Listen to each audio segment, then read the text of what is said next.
باللہ من الشیطان الرجیم بسم اللہ الرحمن الرحیم۔ آیت نمبر 40 تک ہم نے کیا تھا اور اس میں ہم نے دیکھا تھا کہ وہی غیر اللہ کے عقیدے کو بتایا گیا، اور اس میں جو سب سے بڑی چیز تھی کہ جو ہم نے پچھلا پڑھا کہ اللہ نے تمہیں خلیفہ بنایا ہے۔ 39 سے ہم نے دیکھنا تھا کہ اللہ نے تمہیں اب خلیفہ بنایا ہے، تو جو کفر کرے گا اس کے کفر کا وبال اس کے اپنے اوپر ہے، اور نہیں مزید ہوتا کافروں کے لیے ان کا کفر مگر رب کی ناراضگی کو بڑھاتا ہے۔ یعنی یہ بڑی سمجھنے والی چیز ہے کہ ہم جتنا کفر کرتے ہیں ہمارے رب کی ناراضگی بڑھتی ہے اور انسان کا خسارہ بڑھتا ہی چلا جاتا ہے۔ تو پھر اللہ نے فرمایا کہ اگر واقعی کوئی اللہ کے ساتھ دوسرے ہیں تو بتاؤ کہ کیا کچھ انہوں نے کریٹ کیا، انہوں نے کیا کچھ پیدا کیا، کیا تمہارے پاس کوئی کتاب ہے؟ بلکہ اللہ نے ہم سب کو چوکنا کرایا ہر ایک سے کہ نہیں دیتا ظالم ایک دوسرے کو مگر دھوکے دیتا ہے، دھوکے کی باتیں دیتا ہے کہ اللہ یوں بخش دیتے ہیں، اللہ یوں بخش دیں گے، جبکہ اچھی باتیں بخشش کی ہمیں اچھی مل جائیں، لیکن جھوٹ سے تو کام چلے گا ہی نہیں۔ جو حق ہے وہ بتانا پڑے گا کہ کون سی بات تمہاری بخشش کے لیے رکاوٹ بنے گی اور کون سی بات اللہ کو بالکل ناپسند ہے۔ تو یہ چیزیں ہیں کہ دھوکے بازوں کے دھوکے میں انشاءاللہ ہم تب نہیں آئیں گے جب انشاءاللہ ہم عمل والے بھی ہوں گے اور اپنے ہاتھوں میں ہم نے قرآن کو مضبوطی سے پکڑا ہوگا، سمجھ رہے ہوں گے۔ اب ہم جب 41 پر آتے ہیں تو اس پر اللہ ہی ہم کو بتاتے ہیں کہ بتاؤ کیا اللہ کے علاوہ کسی کے پاس اتنی طاقت ہے؟ اب دیکھیں گے آپ کہ یہ 41 آیت میں اللہ کی کون سی طاقت بتائی جا رہی ہے کہ ان اللہ یمسک السماوات والارض، بے شک اللہ تعالیٰ نے روکے ہوئے ہیں، تھامے ہوئے ہیں آسمانوں کو اور زمین کو، ان تزولا، اللہ نے تھاما ہوا ہے کہ کہیں ٹل نہ جائے۔ کس کو؟ زمین کو، ان پہاڑوں کو اس لیے اللہ تعالیٰ نے رکھا ہوا ہے کہ کہیں یہ ٹل نہ جائیں۔ ایک منٹ میں ذرا سا آپ ایک منٹ ویٹ کیجئے، میں آتی ہوں۔ ہاں جی، تو ہم بات ہی پڑھ رہے تھے کہ اللہ تعالیٰ نے اس زمین کو تھامے ہوئے ہے، اور ہمیں بار بار اس بات کو بتایا بھی جاتا ہے ایک جنرل نالج کی طرح کہ پہاڑوں کو میخیں بنائی ہیں یہ کہ وہ ٹل نہ جائے زمین۔ وَلَئِن زَالَتَا، اور البتہ اگر وہ ٹل جائیں تو ان امسکہما، تو نہیں روک سکتا ان دونوں کو، من احدن من بعدہ، کوئی ایک بھی نہیں روک سکتا اس اللہ کے ہٹنے کے بعد۔ یعنی اگر اللہ چھوڑ دے تو کسی غیر اللہ کی طاقت نہیں کہ وہ روک سکے۔ ہم نے اس سے پہلے بھی یہی بات کی، اور جو بات مجھے زیادہ اچھی لگی تھی سامنے والے کو، مجھے لگا کہ ڈیسنٹ وے ہے کہ میں کہتی تھی کہ شفاعت وہ کر سکتا ہے جو زندہ رہے سدا، شفاعت وہ کر سکتا ہے جو زمین آسمان کو تھامے ہوئے ہے۔ تو ایکچولی یہ عقیدہ تو ہمارے یہاں مسلمانوں میں بھی تھوڑا وہ روب میں آ جاتے ہیں کہ ہاں بھائی اللہ نے تو روکا ہوا ہے آسمان زمین۔ میں نے کہا نہیں، کہہ دو کہ غیر اللہ نے روکا ہوا ہے آسمان زمین کو، یہ جو آسمان تھما ہوا ہے یہ اللہ کی وجہ سے تھما ہوا ہے یا غیر اللہ نے تھاما ہوا ہے؟ یہ آسمان زمین کس نے بنایا؟ کیا کسی نے کوئی چیز پیدا کر سکا ہے؟ تو شکر ہے کہ ہمارے مسلمان لوگ بھی اس بات سے بہت اگری ہوتے ہیں۔ تو اس لیے میں آپ سے کہہ رہی تھی کہ یہ بھی اللہ کی طاقت آپ نے غور کرنی ہے کہ اللہ تعالیٰ نے یہاں بھی آپ کو چیلنج کر دیا کہ اللہ نے تھامے ہوئے ہیں، روکے ہوئے ہیں آسمان اور زمین کو ٹل جانے سے، اگر وہ ٹل جائیں تو نہیں روک سکتا کوئی ایک اس کے بعد، بے شک وہ اللہ حلیم ہے۔ اس کو میں نے ایسے جوڑنا ہے کہ اللہ حلیم ہے، یعنی اللہ اتنے پاورفل، کیا ڈائنامک چیز، لیکن اللہ تمہارے شرک کو برداشت کرتے ہیں، تمہیں موقع دیتے ہیں، تمہیں وقت ملا ہے، ڈھیل ملی ہے کہ شاید انسان اللہ کو پا لے، اور اللہ تم پر عذاب نہیں لاتے ہیں۔ تو اس سینس میں اللہ کو حلیم سمجھتی ہوں کہ اللہ تعالیٰ کی ذات پر ہم کتنا ہی بک بک کر جائیں، غلط بول جائیں، رب تعالیٰ ہمیں برداشت کرتے ہیں. رب تعالیٰ ہمیں موقع دیتے ہیں اور یہ اللہ کے حلیم نام سے ہمیں سمجھ آتی ہے بات. تو اللہ تعالیٰ مجھ کو آپ کو بھی معاف کر دے کہ اگر ہم سمجھ رہے ہیں کہ ہم کوئی بڑا جرم نہیں کر رہے ہیں اور پروردگار نے ہمارے لیے بھی عذاب ٹالا ہوا ہے تو واقعی ہمیں اللہ کی رحمت کی سخت ضرورت ہے. آگے جب ہم چلتے ہیں تو وہ بھی آپ دیکھیں گے ہمارے ہی لیے آیت بہت میچ کرتی ہے کہ وَأَقْسَمُوا، لوگوں نے قسمیں کھائیں اللہ کی، جہد ایمانہم، اپنی پکی پکی قسمیں کھائیں لوگوں نے. کیا لوگوں نے قسمیں کھائیں؟ میں کہہ رہی ہوں ہم سے میچ کر رہی ہے بات کہ لوگوں نے کہا کہ لَإِن جَاءَهُمْ، البتہ اگر آئے ان کے پاس نذیرن، کوئی نذیر، کوئی ڈرانے والا، لَيَكُونَنَّ أَهْدَىٰ، البتہ وہ ضرور ہو جائیں گے، ضرور بضرور اہدا، بہت زیادہ ہدایت یافتہ اگر ان کے پاس کوئی نذیر آ جائے. تو اس کو ہم ایسے سمجھیں گے کہ جیسے میں اور آپ اپنے وقت میں جب ہم نے نیا نیا دیکھا کہ قرآن کو ترجمے سے پڑھ کر ہی ہم کسی علماء سے بات کر سکتے ہیں، کیونکہ نہیں تو یہ تو ہمیں انگلیوں پر پھراتے ہیں. تو ہم نے چاہا کہ کوئی بغیر پیسوں کے پڑھا لے، کوئی قریب مدرسہ ہو، کوئی پیپر ستھرے ہوں، ایسے پیلے پیلے پیپر، گندے گندے پیپر کہ اس پر بھی پڑھنے کو دل نہیں چاہتا تھا. میں جب چھوٹی تھی تو مجھے یاد ہے کہ ہمارے گھروں میں اتنے عجیب عجیب سے قرآن ہوتے تھے اور لائیو کھائیو جائیو ایسی والی اردو بھی لکھی ہوئی ہوتی تھی، تو بندہ تھوڑی دیر کے اندر نہ تھوڑا ڈسٹرب ہو کے بند کر دیتا تھا. نہ پیپر اچھے، نہ ترجمہ ستھرا، نہ قریب کوئی مدارس.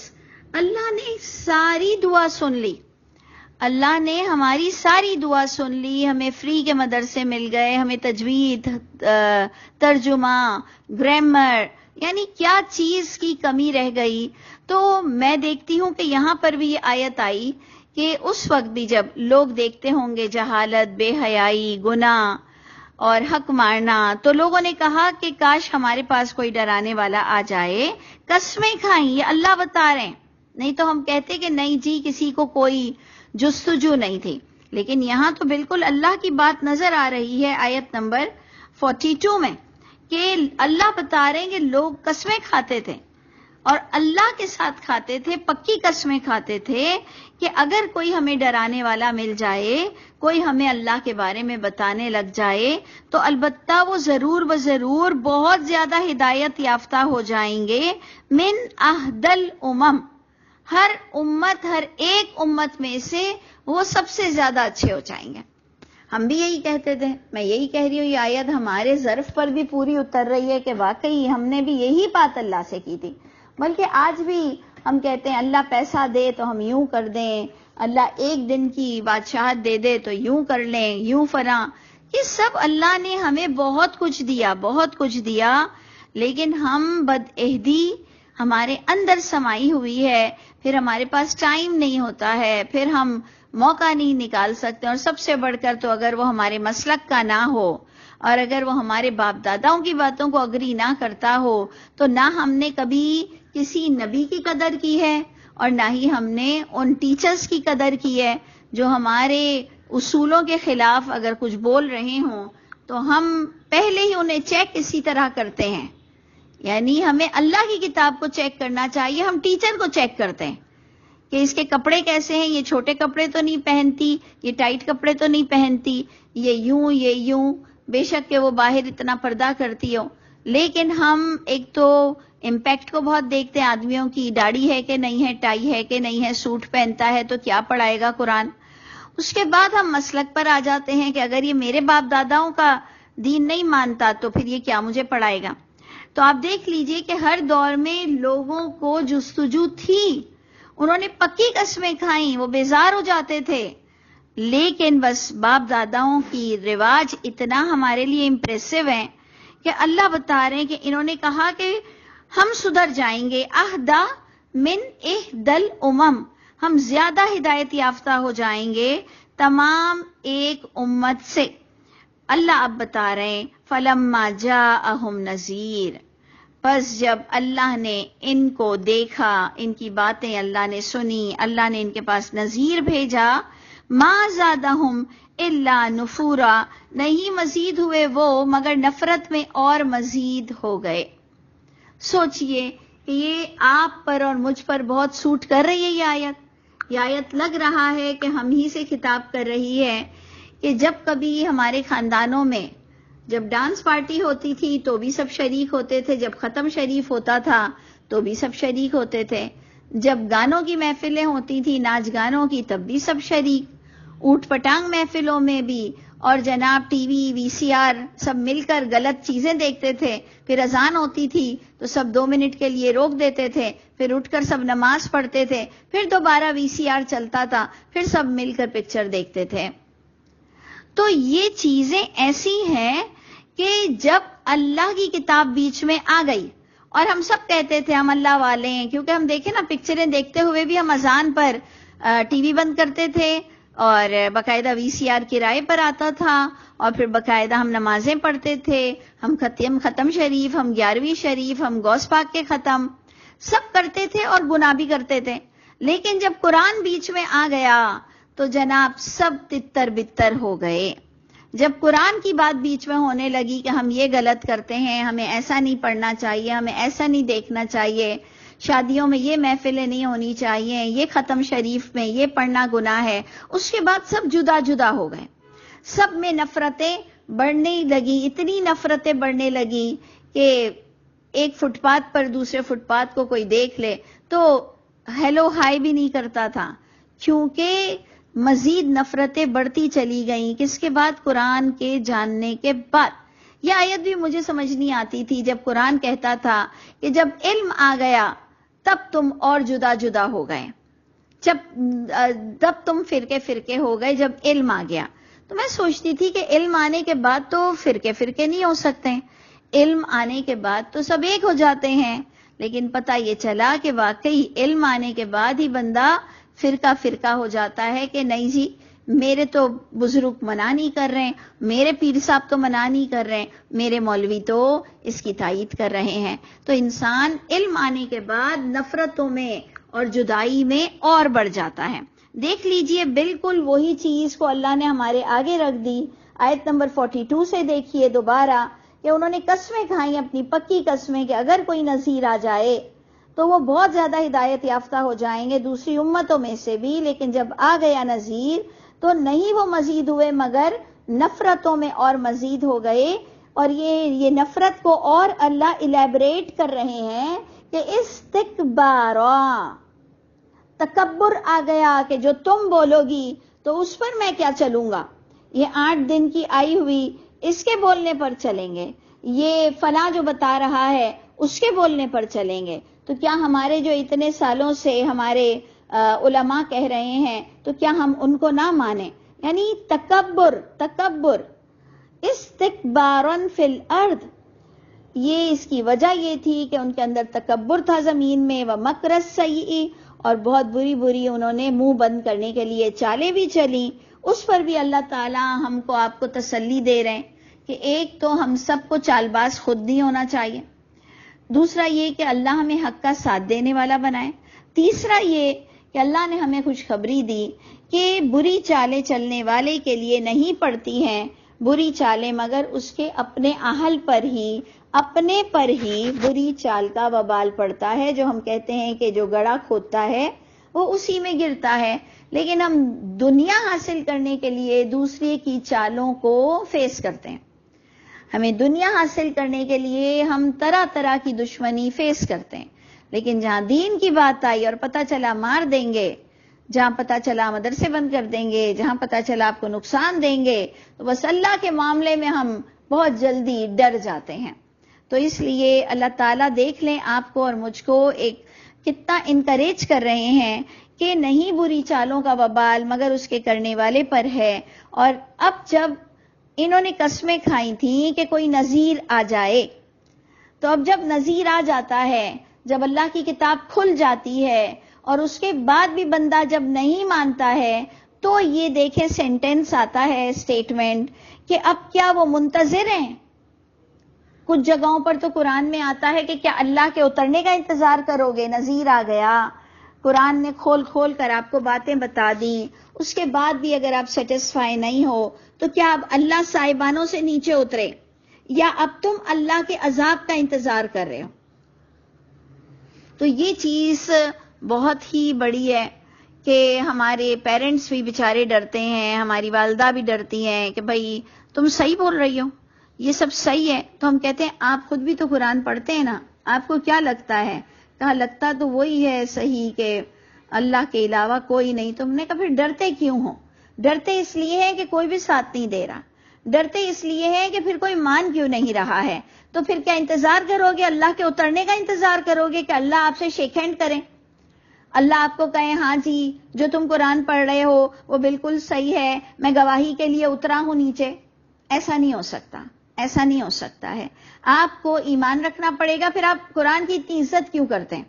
پھر آپ قرآن کے لیے مرنے مٹنے کو کیوں تیار ہیں جب اس میں جو لکھا ہوا ہے وہ آپ کو ہضم نہیں ہو رہا، یا آپ ڈر رہے ہیں کہ سارے لوگ تائید کیوں نہیں کر رہے ہیں؟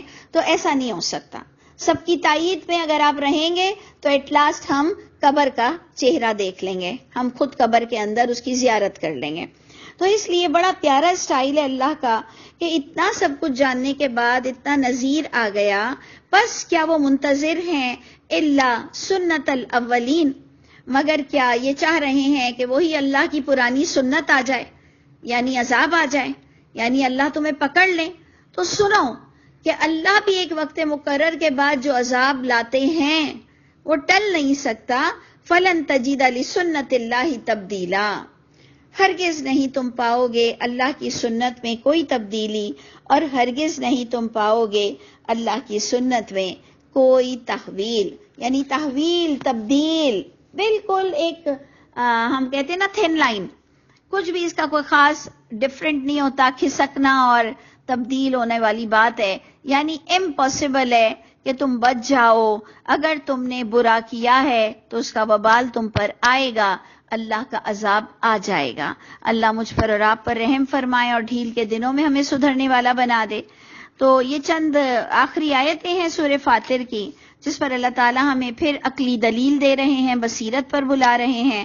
اللہ تعالیٰ فرماتے ہیں اولم یسیروا فی الارض، کیا تم لوگوں نے سیر نہیں کی زمین میں؟ کیا تم نے ایکسپلور نہیں کیا؟ اب تو گوگل آنے کے بعد ہمارے لیے اس آیت کو سمجھنا اور ایزی ہے کہ تم لوگوں نے دیکھا نہیں کیف کان عاقبہ، کیسے ہوتا ہے انجام الذین من قبلہم، جو ان سے پہلے تھے ان کو بھی تم سرچ کر کر دیکھ لو کہ ہر برے لوگوں کا انجام کیا ہوا، تمہارے اطراف میں تمہیں نظر آئے گا. وکانوا اشد منہم قوہ، جبکہ وہ بہت زیادہ شدید تھے قوت میں ان سے بھی. یعنی اے لوگوں کس خوش فہمی میں تم بیٹھے ہو کہ اللہ تم پہ ہاتھ نہیں ڈالیں گے. لیکن ہم مسلمانوں کی تو ایک عجب ہی خوش فہمی ہے. ہم تو ایک اور خوش فہمی میں بیٹھے ہیں کہ ہم تو امت محمد ہیں، تو ہم تو بڑے لاڈلے ہیں، اور اللہ کے رسول تو ہمیں جہنم میں جانے ہی نہیں دیں گے، اور اللہ کے رسول تو ہم کو جہنم سے بچا لیں گے. میں نے ہمیشہ اس بات پر کہا کہ ضرورت تو مجھے بھی ہے، ہمیں بھی کسی نہ کسی کی فیور کی ضرورت ہے، بہت گناہگار ہیں. لیکن یاد رکھیے یہ ساری آپ کی اور میری منہ کی باتیں ہیں، اس کے اندر حقیقت 1% بھی نہیں، 0.1 بھی نہیں، ذرہ برابر بھی اس کی حقیقت نہیں کہ کوئی کچھ بچا لے گا. یہ بات اچھی طرح سے سمجھنا ہے کہ برائی کا انجام بہت برا ہے، اور شدید قوت والے بھی ہوں اللہ کی ڈھیل کے بعد بہت برا انجام ہوتا ہے. وما کان اللہ، اور اللہ ایسے نہیں ہے کہ لیعجزہ من شیء، کہ عاجز کر سکے اس اللہ کو کوئی چیز. یعنی اللہ کے لیے یہ گمان بھی نہ کرنا کہ تم ہرا سکو گے یا تھکا سکو گے، یا تم سب کے سب نافرمان ہو جاؤ تو اللہ تعالیٰ کوئی مل اونر کی طرح کوئی یونین کے آگے سرینڈر نہیں ہو جائیں گے. ایک بڑے سے بڑا مل اونر بھی اپنی پوری لیبر کے آگے سرینڈر ہو جاتا ہے. تو یہ بھی خوش فہمی نکال دو اللہ کے لیے کہ اگر ساری عورتیں بھی بے پردہ ہو جائیں، اگر سارے مرد بھی حرام خور ہو جائیں، سب کے سب بھی زنا میں انوالو ہو جائیں، تب بھی اللہ اپنے طریقہ کار کو جاری و ساری رکھیں گے. اللہ کا قانون بدلنے والا نہیں ہے. تم تھکا ہرا نہیں سکتے ہو اس کو کوئی چیز، آسمانوں میں نہ زمین میں. انہ کان علیما قدیرا. بے شک وہ اللہ تو بہت اچھی طرح ہر چیز کا علم رکھتے ہیں. اللہ نے جتنے حکم دیے وہ ہم پر نافذ ہو سکتے ہیں, ہم اس کو ریزسٹ کر سکتے ہیں. اللہ پوری قدرت رکھتے ہیں. اور پھر اب جناب یہ آخری آیت غور سے دیکھیے کہ ہمارے اندر جب کبھی کوئی کویسچن اٹھتا ہے کہ اللہ تعالیٰ غلطی پر پکڑ کیوں نہیں لیتے ہیں فوراً, اللہ تعالیٰ ہر گناہ گار کو فوراً کیوں نہیں پکڑ لیتے ہیں, اس کا آنسر آپ کو یہاں پر سورہ فاطر کی لاسٹ آیت میں ملے گا کہ وَلَوْ يُؤَاخِذُ اللَّهُ النَّاسَ, اگر پکڑنے لگ جائیں اللہ تعالیٰ لوگوں کو, بیما کسبوا, بسبب جو کمایا انہوں نے. جو انسان جو غلطی کرتا ہے اس غلطی پر اگر اللہ تعالیٰ ہاتھ ڈالنے لگ جائیں, اگر اللہ تعالیٰ کی پکڑا جائے, ما ترک علی ظہرہا, نہیں چھوڑے اس زمین کی پیٹھ پر. سوچیے اللہ تعالیٰ کتنے پیار سے, کتنے کریم ہیں, کتنے رحیم ہیں, ہمیں کتنا ڈھیل دے رہے ہیں, ہمیں پہلے بھی کتنا ڈھیل دیا, اور ہم دوسروں کے لیے چاہتے ہیں کہ انہیں ڈھیل نہ ملے. تو دیکھ لیجئے کہ اپنے اندر آپ اور میں بھی نرم گوشہ رکھیں, اپنی بھی فکر کریں کہ یہ اللہ کی رحمت ہے کہ اللہ نے مجھ کو اور آپ کو اتنا عرصہ ڈھیل دیا ہوا ہے. اللہ کہتے ہیں کہ اگر یہ جو تمہاری چاہت ہے کہ بندے کو اللہ پکڑ لے فوراً, تو اگر اللہ فوراً پکڑنے لگ جائے تو اس زمین کی پشت پر, اس زمین کی پیٹھ پر کوئی چلنے پھرنے والا تمہیں دکھائی نہیں دے گا. ولیکن, لیکن اللہ جو علیم اور قدیر ہیں, پیچھے آپ نے نام کو جوائن کرنا ہے, اللہ جو علیم اور قدرت رکھنے والے ہیں. اور آپ نے آج ہی کے سبق میں اللہ کا حلیم نام بھی پڑھا کہ اللہ جو بردبار ہیں, ہر گناہ گار کو بس آبزرو کرتے ہیں. تو یہ نام بڑے پیارے ہیں, اس سے اللہ کی محبت میں اور ہمیں اضافہ ہو جاتا ہے کہ اللہ تعالیٰ آپ میرے دوست ہو جائیں, اللہ آپ مجھ سے راضی ہوں. اللہ کیا آپ مجھ سے راضی ہیں, یعنی اتنی اعلیٰ شخصیت. آپ سوچئے کہ اللہ کی ذات اگر آپ سے راضی ہے تو آپ کے کیا کہنے. تو اللہ فرماتے ہیں کہ لیکن وہ مؤخر کرتا ہے ان تمام لوگوں کے کیس کو الی اجل مسمى, ایک مقرر مدت تک. اب یہ نہیں پتا کہ آپ کی کتنی مدت ہے اور میری کتنی مدت ہے, اور آپ کے پاس کتنا علم ہے, اس کے مطابق آپ کو اس لحاظ سے پکڑا جائے گا, اور میرے پاس کتنا علم ہے اس کے لحاظ سے مجھے پکڑا جائے گا. یہ سب کے لیے ڈیفرنٹ ڈائمنشن ہے اللہ کے پاس, کون کتنا علم والا ہے اور کس کو کتنا عرصہ ڈھیل دینی چاہیے. جب اللہ فرماتے ہیں لیکن وہ مؤخر کرتا ہے ان کو, ان تمام لوگوں کو ایک مقرر مدت تک. فَإِذَا جَاءَ أَجَلَهُمْ, پس جب آ جاتی ہے وہ پکڑ کا وقت, جب وہ وقت آ جاتا ہے, فَإِنَّ اللَّهَ كَانَ بِعِبَادِهِ بَصِيرًا, تو پس بے شک اللہ تو ہیں اپنے بندوں کو خوب دیکھنے والے. یعنی کسی کے بھی ساتھ زیادتی نہیں ہوگی, سب انڈر آبزرویشن ہے, کسی کے ساتھ ظلم نہیں ہوگا. آج ہمارے والدین بھی, وہ خدا تو ہے نہیں, وہ بھی کبھی کبھار ہمارے ساتھ کچھ ناانصافی کر جاتے ہیں, لیکن اللہ ہے, اللہ کے پاس کوئی ناانصافی نہیں ہوگی. تو ہم سب نے اللہ کے آگے سر جھکا کے کہنا ہے کہ اللہ تعالیٰ ہماری برائیوں کو ہم سے دور کر دیجئے ڈھیل کے دنوں میں. اللہ تعالیٰ ڈھیل کے دنوں میں ہمیں سدھرنے والا بنائیے, بہت جلدی ہم کریں.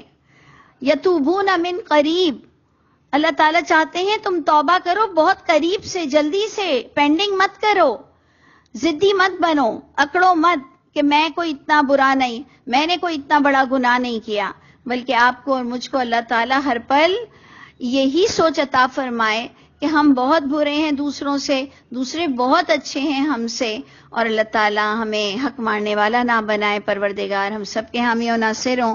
انشاءاللہ ہم کل سورہ یاسین شروع کریں گے. اللہ تعالیٰ ہم سب کے علم میں برکت دے اور ہمیں عمل بہترین کرنے والا بنا دے. السلام علیکم ورحمۃ اللہ وبرکاتہ.